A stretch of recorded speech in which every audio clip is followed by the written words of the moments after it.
این ختمی که تو میکنی روا است یا نه؟ این بدعت است یا وجه داره؟ برای من اگر مرد هستی بیا پیش من، امی ختم برام ثابت کو، از مذهبت ثابت کو، از امام ابو حنیفه رحمه الله ثابت کو، از شاگردایش ثابت کو. اگر غیرت داری تو عالم، پیش الله متعال رفته نیستی، چپن پوشیده یا زاری را در جیب میکنی، باز میگی خیلی خوب ختم کرده بود.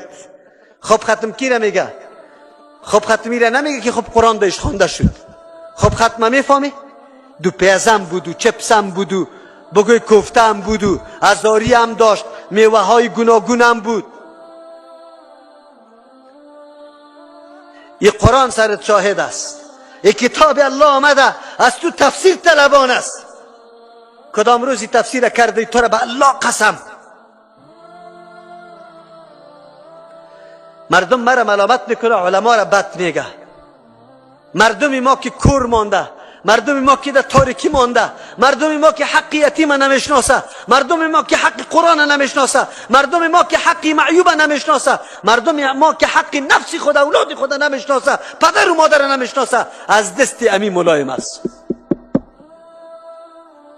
از دست امی ملایم است.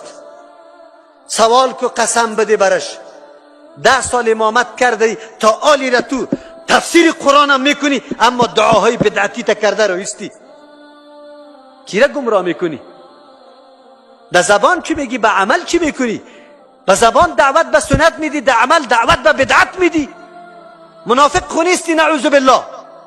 اگه این عمل نفاق نباشه کدام عمل نفاق است؟